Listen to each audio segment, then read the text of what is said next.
Please note, we would like to make it very clear, we are totally against the form of discipline described in the articles and accounts being used on minors and non-consenting adults.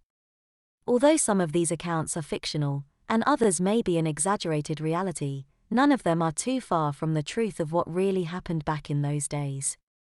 If you are enjoying our stories, please do subscribe to this channel.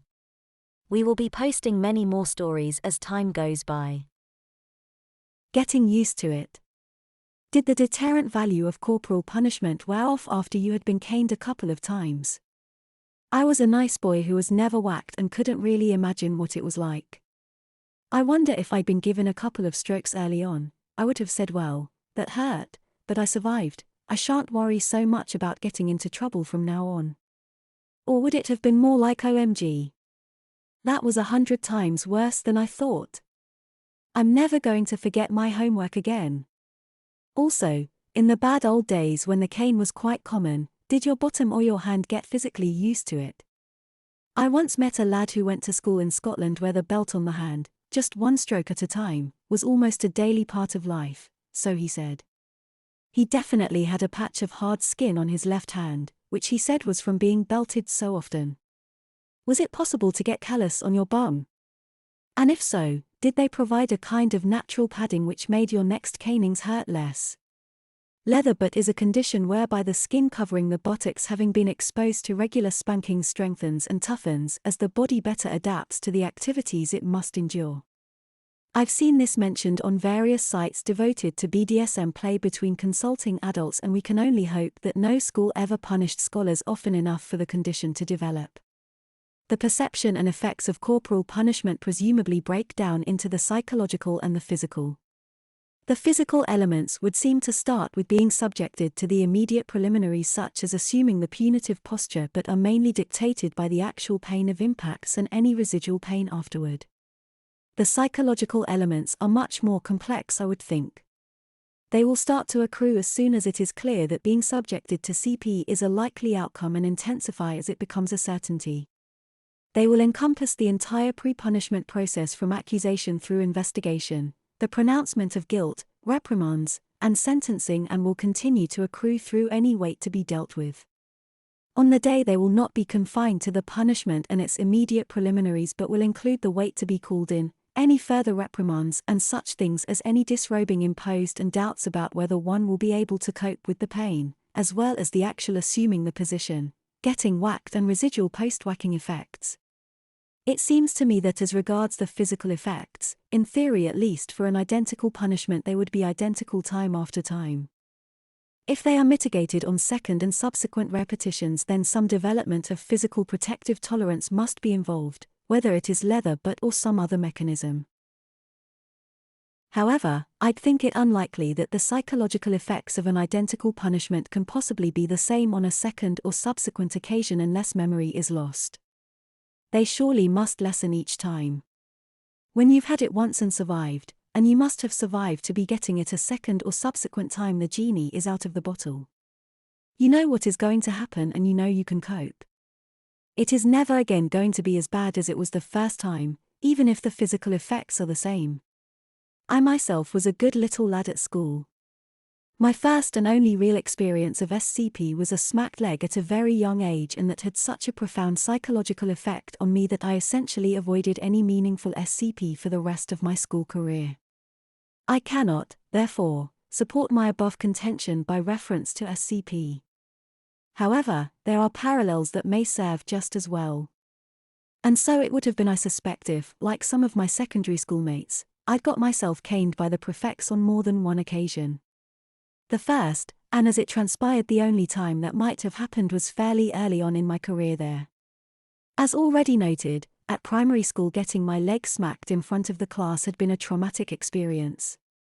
The sight of the cane on the table of the prefect's court was not dissimilar. Had it been deployed, I am absolutely certain that having to touch my toes to be whacked 3 times across the tightly stretched seat of my short trousers in front of an audience of grinning and unsympathetic prefects would have been far worse than that smacked leg. Smacked legs seem bad when you're little, but I'm sure canes are far more painful. However, if I'd survived the first occasion, No bodies were found when the prefect's tower room was converted to other uses, so I suspect most people did survive. I'm certain subsequent visits for the cane would have got easier and easier to cope with, just like the hypothermia.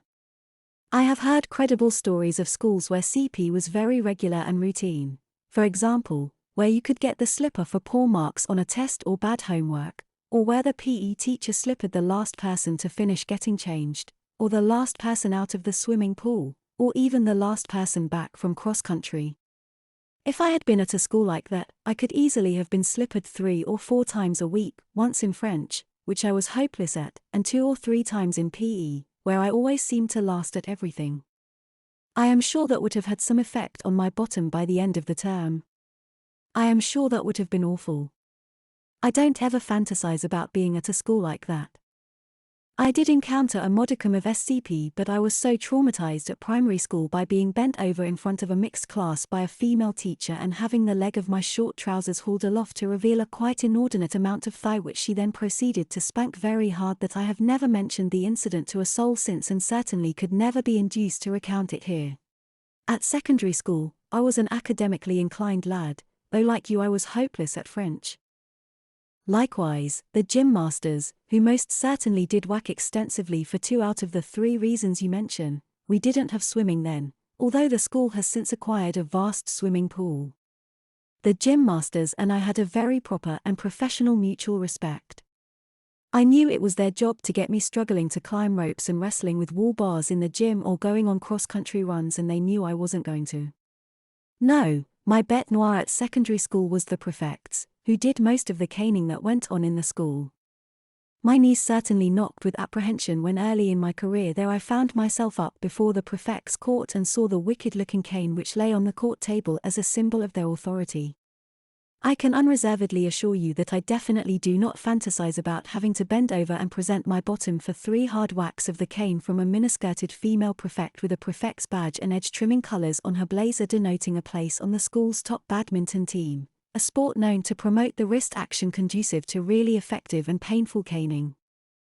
Of course, in my day the female prefect would have been in a not quite so mini gym slip at a very traditional school like mine. But sadly we didn't have female prefects. It was an all-boys school, and apart from the dining hall staff, the only women on the premises were matron and the headmaster's secretary.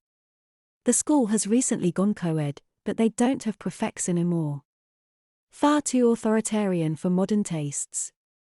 Instead, everyone in the 6th form gets to help with nurturing and protecting younger pupils instead of a selected few getting to whack 'em with canes. Likewise the gym masters, who most certainly did whack extensively for 2 out of the 3 reasons you mention, we didn't have swimming then, although the school has since acquired a vast swimming pool. So some of your PE teachers whacked for being last to get changed, or last in cross-country runs. It was very much an ad hoc, spur-of-the-moment type arrangement. If the mood so took a PT master, the last out of the changing room might get a whack with a slipper as he entered the gym area properly. No bending over or anything formal, just whacks in passing. Likewise, anyone deemed to have been unduly slow on a cross-country run, or in running a couple of circuits of the school's vast sports field. I would be pretty sure that it was a toughen 'em up practice with new boys in their first year and not a regular measure with all ages. I started in one of the 3rd forms at age 12 with a motley crew who, like me, had to do an extra year in the top form of their junior schools to take the 11+ exam because of birthdays and 11+ regulations, plus a few boys from external prep schools. The 1st form didn't exist, being effectively the school's own prep school, and the 2nd form was the usual 11-year-old entry. I doubt if the practice extended beyond the 2nd and 3rd forms. I did have a go at the gym a few times initially. Mercifully I never got whacked for being last to change, though I might have been because I usually was. I hated gym with a deep and abiding hatred and sought an excuse not to do it at all. This involved complex plots on the health front, and I spent much of the first year sitting in the changing room during gym when the master couldn't confidently dismiss my latest ploy but wasn't going to just let me do something else instead. Similar with cross-country runs, but luckily they only happened when the ground was too frozen for rugby, which I was happy to play, albeit very badly. So although I escaped whacks, my vantage point in the changing rooms meant I saw a few of them. I don't recall anyone being unduly distressed by it. By the fourth form, an understanding had been reached. The gym masters didn't want to spend their time dealing with my resistance, and I really didn't want to put them to that trouble, so I went to the library instead. As I say, though, I doubt the casual whacks extended into the fourth form. I really don't know how I got away with it. Desperation feeds invention, possibly. I did have some health problems, but as I could play rugby after a fashion, I could probably have done gym and runs. I just wasn't going to. You ask. Did this system mean that the overweight, nerdy boys felt the slipper more often than the fit, sporty ones?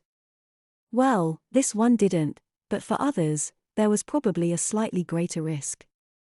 But even the overweight and nerdy could satisfy the PT masters that they were trying their best, which was all said masters were really after, I think. What a relief that it was just a light whack as you walked into the gym.